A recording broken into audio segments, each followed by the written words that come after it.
이렇게 기도하겠습니다. 사랑의 하나님 감사합니다. 오늘도 저희들 하루의 시작을 주님과 함께 동행합니다. 나의 마음과 정성을 다하여서 주님을 사랑해야 한다. 성경에서는 이야기하고 있고 저희도 잘 알고 있습니다. 하지만 내 마음과 정성, 즉 우리의 마음의 모든 것을 우리의 중심을 들여서 주님을 온전하게 사랑하는 데에 얼마나 관심을 가졌는가 우리의 삶을 되돌아보게 됩니다. 주님께서는 나를 위해서 온 인류를 위해서 모든 물과 피를 쏟으시면서 그 사랑을 표현하여 주셨는데 우리는 그 은혜와 감격을 잊은 채 당연하게 얻은 은혜인 양 살아갈 때가 많이 있습니다. 하나님 우리 마음을 긍휼히 여겨주시고 우리를 불쌍히 여겨주셔서 우리의 연약한 부분을 주님 용서하시고 우리 스스로도 날마다 깨닫고 날마다 나를 바라보며 주님을 어떻게 하면 더 사랑할 수 있을까? 주님의 은혜를 내가 어떻게 하면 조금이라도 갚을 수 있을까? 날마다 고민하며 살아가는 주님의 백성들 되게 하여 주시옵소서. 그렇게 살아갈 수 있는 방법이 하나님의 말씀 속에 담겨져 있음을 저희들은 압니다. 그래서 오늘도 하나님 말씀을 대합니다. 말씀을 대할 때에 하나님이 기뻐하시는 게 무엇일까? 말씀 속에서 발견하게 하시고 나의 삶을 말씀대로 적용하며 살아감을 통하여 하나님의 마음을 기쁘게 해드리는 예수의 마음을 시원케 해드리는 우리의 삶이 될 수 있도록 주여 축복하여 주시옵소서. 오늘도 우리의 마음을 주님께 올려드리오니 우리가 가지고 있는 많은 기도의 제목들 주님 아십니다. 주님 들으시고 위로하시고 응답하시며 새로운 길을 열어주시며 주님의 뜻을 온전하게 우리 삶 가운데 선포하여 주시옵소서. 이 모든 말씀 예수 그리스도 이름으로 기도합니다. 아멘. 오늘 말씀 함께 보겠습니다. 마태복음 15장 말씀 1절부터 함께 보길 원합니다. 마태복음 15장 말씀입니다.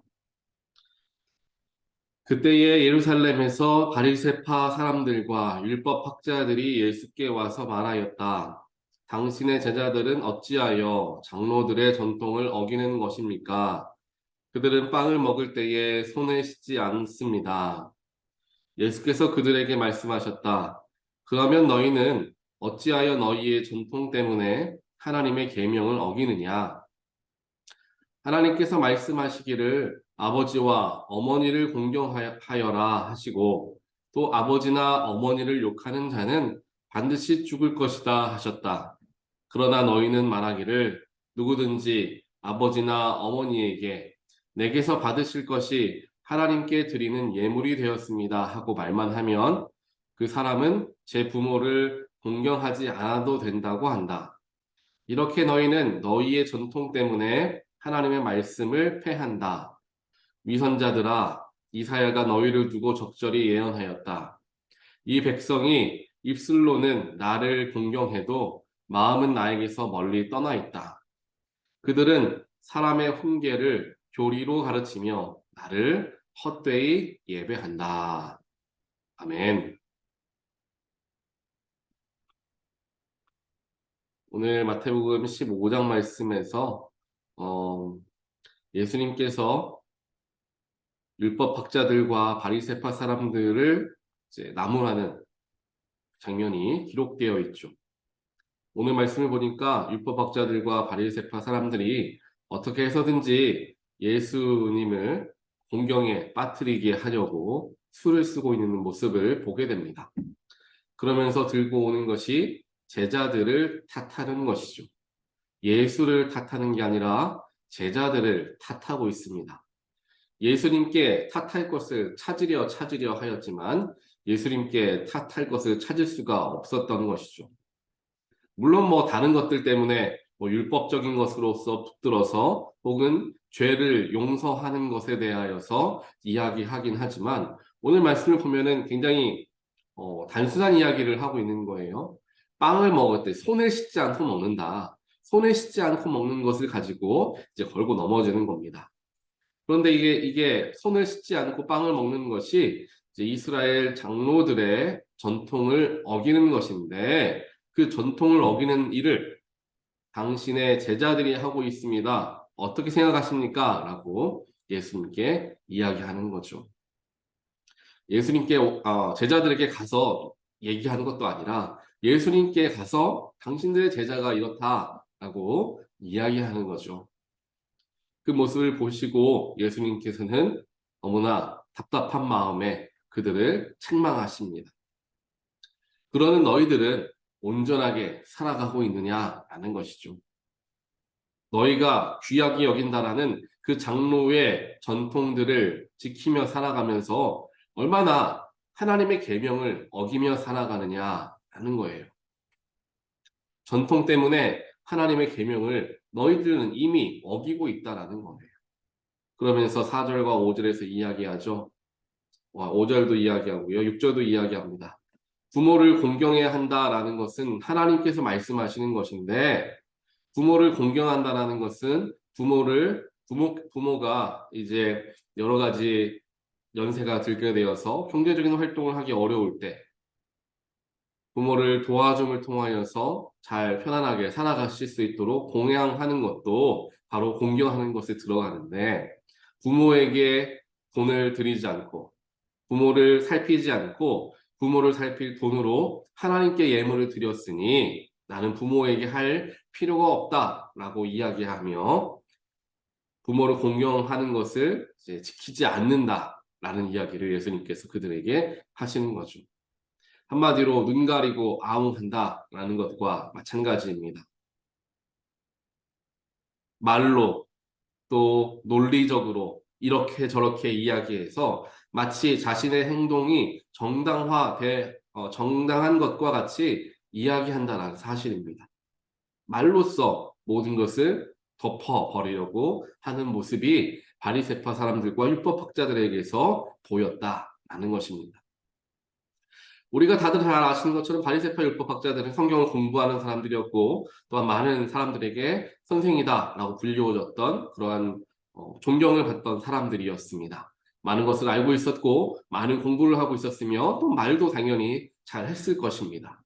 그런 사람들이 자신이 가지고 있는 지식과 자신이 잘 하고 있는 그런 말을 잘하는 그것들을 사용하여서 율법을 이렇게 저렇게 적용하면서 이렇게 뒤틀면서 자신의 입에 맞게 자신의 구미에 맞게 이야기하는 경우들이 굉장히 많았음을 오늘 말씀을 통하여서 보게 된다는 것입니다.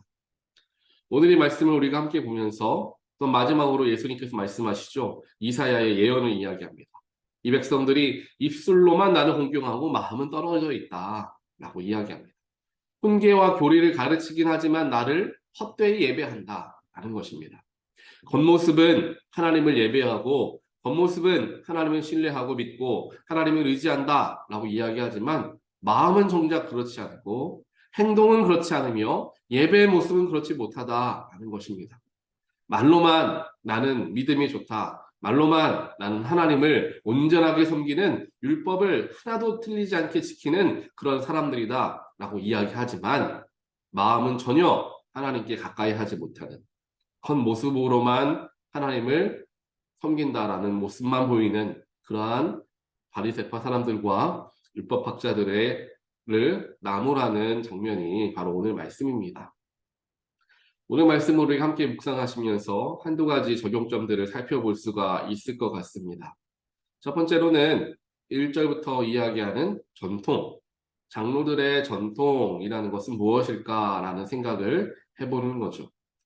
전통이라는 것은 지금까지 지켜왔던 행위를 이야기할 것입니다.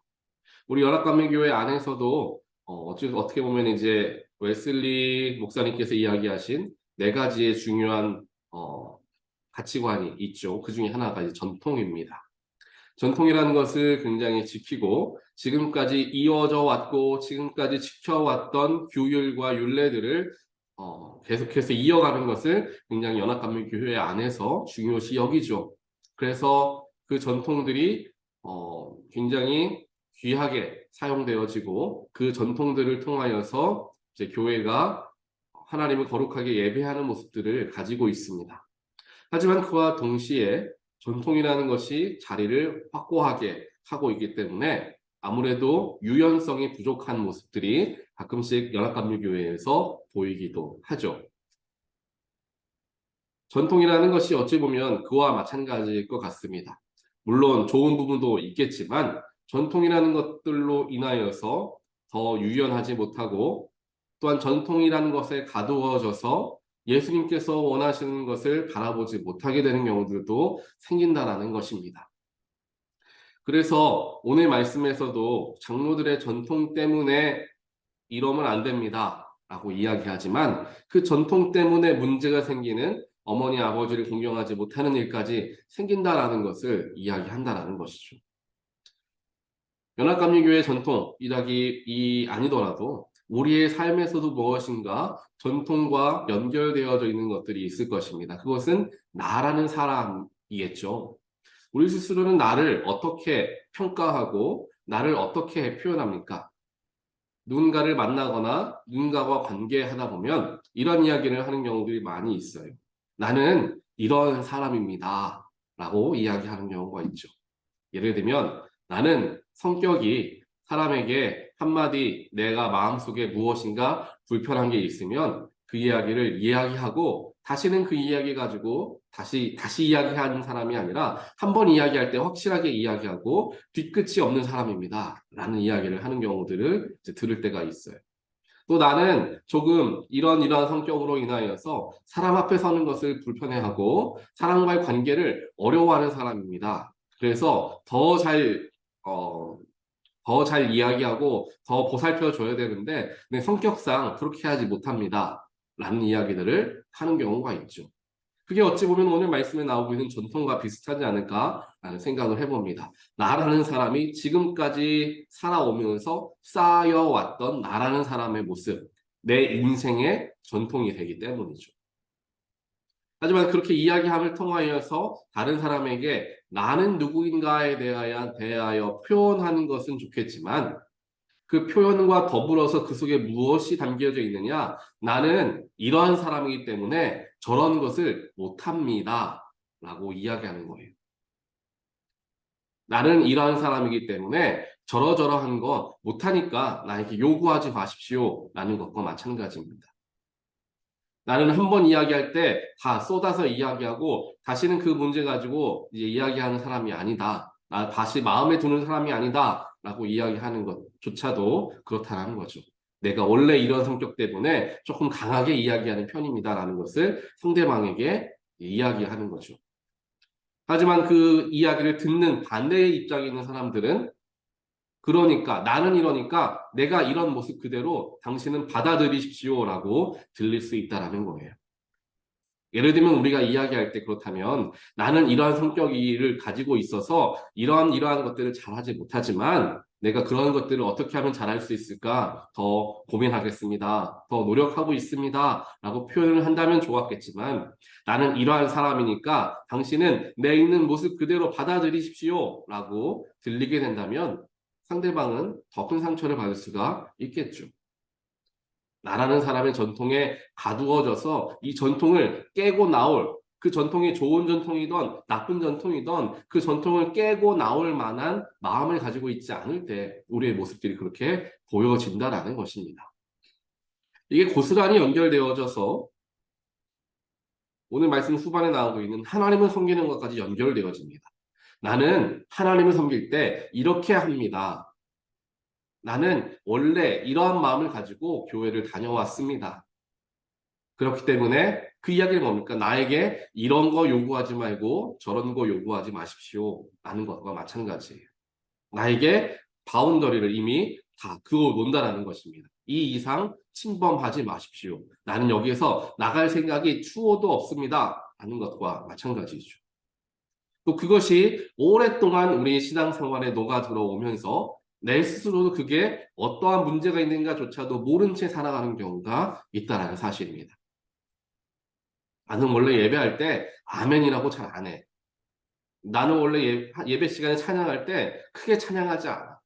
통성으로 기도할 때 크게 통성으로 기도하지 않아. 뭐 이런 여러 가지 나라는 사람의 신앙생활이 내 스스로 가지고 있다는 거죠. 그런 것들을. 그러면서 거기에서 벗어나거나 깨어지려고 할 때 마음이 불편하고 또 누군가가 그것을 나에게 요구했을 때 마음이 불편해지는 경우들이 굉장히 많이 있습니다. 하지만 그 불편한 부분을 예수님께서 사람을 통하여서 말씀하신다면 혹은 예수님께서 내 마음 가운데 말씀하신다면 내가 그것을 내가 가지고 있는 전통이지만 예수님이 원하시는 대로 그것을 유연하게 문을 열 수 있는가 우리 스스로를 살펴보아야 한다라는 것입니다. 그래야 8절과 9절에서 이야기하는 것과 같이 위선자들이 되지 않는다라는 거예요. 입술로는 하나님을 공경하는 것처럼 나는 그리스도인입니다. 나는 예배를 열심히 참여합니다. 나는 하나님께 기도합니다. 라고 이야기하고 다른 사람들에게 비춰주는 삶을 살아가지만 정작 내 마음의 중심은 그런 하나님을 사랑하는 마음, 하나님을 공경하는 마음, 하나님을 경외하는 마음은 찾아볼 수 없을 때가 많이 있다는 거예요. 예배에 나오기는 하지만 은혜 받을 마음은 별로 없는. 은혜를 받으면 좋고 못 받으면 어쩔 수 없죠. 뭐 이런 마음들. 교회라는 것도 그렇죠. 교회라는 것이 하나님께서 그 자리에 세우시고 그 교회를 통하여서 수많은 사역과 역사를 이루시길 원하시는데 평생 동안 오랫동안 신앙생활을 해오면서 그 속에 정체되는 경우들이 굉장히 많이 있습니다. 그래서 지금이 좋사오니 이곳이 좋사오니 라는 말들이 나올 수 있는 거죠. 왜 우리가 무리를 해야 하나? 왜 우리가 새로운 것에 도전해야 하나? 왜 우리가 리스크를 져야 하나? 라는 마음들을 갖게 될 때가 있습니다. 지금이 좋으니, 지금이 편한데, 이대로 가면 좋은데 라는 생각을 하는 경우가 많다는 거죠. 하지만 하나님께서는 또한 예수님께서는 그러려고 교회를 세우신 것이 아니라 그 교회의 모든 것을 쏟아서 새로운 것들을 행하게끔 하시고 때로는 도전하게 하시고 해보지 않은 것들조차 맡겨보시면서 새로운 길들을 열어주시는 것이 바로 하나님의 놀라운 사역이다라는 것을 알고 있지만 내가 지금까지 해왔던 것, 우리 교회가 지금까지 해왔던 것 안에 갇혀서 하나님의 더 크신 지경을 바라보지 못하는 경우들이 너무나 많이 있다는 사실입니다. 그것이 결국에는 위선자다라는 거죠. 사람의 훈계를 교리로 가르친다. 9절에서 이야기하죠. 사람의 훈계, 세상적인 지혜, 사람들의 지식, 그런 것들을 이야기하는 거죠. 교회를 오래 다녔으면 이 정도의 모습을 보여야 하고 또한 이러한 성격을 보여야 하며 인격적으로 사람들에게 다가가야 하며 무엇인가 여러 가지 인간적인 것들이 섞여서 교회 안에서도 그것이 교리로 자리를 잡을 때가 많이 있다는 것입니다. 물론 그게 다 나쁘다는 얘기는 하는 것이 아니죠. 그렇게 하면서 예배는 헛되이 드리고 주님을 섬기는 것에는 신경 쓰지 않는 경우들이 많다는 거예요. 세상의 이야기들과 세상의 지식들과 세상의 가치관들에 대하여서는 정말 많은 것들을 서로 이야기하고 그렇게 해야 된다. 교회가 나아가야 된다. 성도는 그렇게 살아야 한다. 서로를 가르치려고 하고 때론 서로를 손가락질하며 그렇게 살지 못하는 사람들에게 훈계하기도 하지만 정작 나는 하나님을 헛되이 예배하는 정작 나는 예수의 모습을 잃어버리는 예수님께서는 훈계하기 위해서 가르치기 위해서 이 땅에 오신 게 아니라 용서하기 위해서 회복시키기 위해서 구원하시기 위해서 나를 위해서 오셨는데 나는 정작 교회 안에서 훈계하며 가르치며 손가락질하고 판단하는 그런 모습들을 가지고 있다는 것입니다. 오늘 이 말씀을 우리가 묵상하기를 원합니다. 오늘 읽지 않았지만 예수님께서 이어서 이야기하시기를 11절인데요. 입으로 들어가는 것이 사람을 더럽히는 것이 아니라 입에서 나오는 것, 그것이 사람을 더럽힌다라고 이야기했습니다. 즉 나타나지는 것, 우리를 통하여 나오는 것이 사람을 더럽게 한다는 거죠. 더럽게 한다는 것은 그 사람만을 더럽히는 것이 아니라 다른 사람까지도 더럽힌다는 것을 의미를 담고 있습니다. 나는 어떠한 삶을 살아가고 있는가? 나는 수십 년 동안 하나님을 열심히 믿고 살아온다 라고 생각하는 그리스도인이지만 지금 나는 어떤가? 지금 나의 마음의 상태는 어떤가? 진정한 그리스도인이라고 1년 365일, 5년, 10년, 20년 똑같은 마음으로 지속되는 것이 아니죠. 어떨 때는 믿음이 깊을 때가 있고 어떨 때는 믿음이 정말 바닥을 칠 때가 있는 것입니다. 그런데 우리는 그것을 살펴보지 않고 나는 그리스도인이다. 나는 오랫동안 하나님 믿은 사람이다. 라는 것으로 살아가고 만족하게 될 때가 있다라는 것이죠. 오늘 나의 마음속에는 여러 가지 내가 가지고 있는 사고방식과 가치관으로 인하여서 그것으로 말미암아 나의 삶에 이러한 테두리를 치고 밖으로도 나가지 않고 들어오는 사람을 불편하게 여기고 그런 마음들이 우리에게 있지는 않나. 예배의 모습 속에서도 삶의 모습 속에서도 그런 모습이 있지 않나.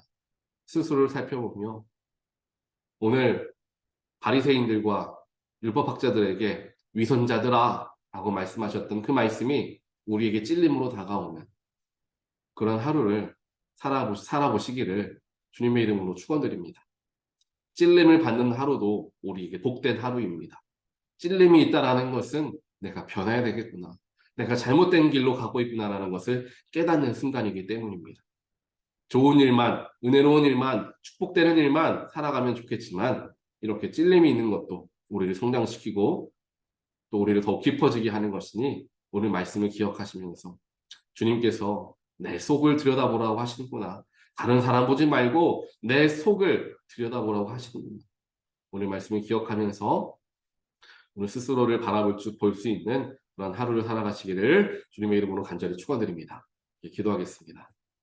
사랑의 하나님 감사합니다. 오늘 말씀을 통하여서 우리 스스로 가지고 있었던 신앙의 가치관, 삶의 가치관, 인격적인 가치관 그 모든 벽을 철저하게 주님이 원하신다면 무너뜨려야 한다는 사실을 알게 해주신 감사합니다. 그런 가치관과 나의 모습은 이렇다라는 고정관념으로 말미암아 주님의 역사를 방해할 때도 있고 주님의 크심을 내가 그건 주님이 아니야 라고 말할 때도 있음을 우리는 생각합니다. 오늘 율법학자들과 바리새파 사람들에게 지적하였던 하나님의 아픈 찔림이 바로 우리에게 허락되어진 찔림임을 저희들 생각하며 우리 스스로를 바라볼 수 있는 하루가 되기를 원합니다. 위선자와 같은 신앙인들이 되는 것이 아니라 주님이 원하시는 것, 주님을 사랑하는 마음으로 더욱더 주님을 중심으로 두고 살아가는 자들 되게 하시고 신앙의 행위와 신앙의 습관에 얽매여 있는 자가 되지 않게 주님 축복하여 주시옵소서. 오랫동안 신앙생활을 할수록 더 자꾸만 스스로를 돌아보게 하시고 스스로의 온 매무새를 영적인 온 매무새를 잘 다듬는 그러한 하루하루 순간순간을 살아갈 수 있도록 주님 축복하여 주시어서 겉모습뿐만 아니라 속 사람도 주님을 사랑하고 교회를 사랑하고 하나님의 일들을 감당하기 위해서 최선을 다하는 열정이 식지 않는 그런 귀한 그리스도인들 하나님의 일꾼들 되어질 수 있도록 또 우리 온타rio 교회가 되어질 수 있도록 하나님 축복하여 주시옵소서. 이 모든 말씀 예수 그리스도 이름으로 간절히 기도드리옵나이다. 아멘.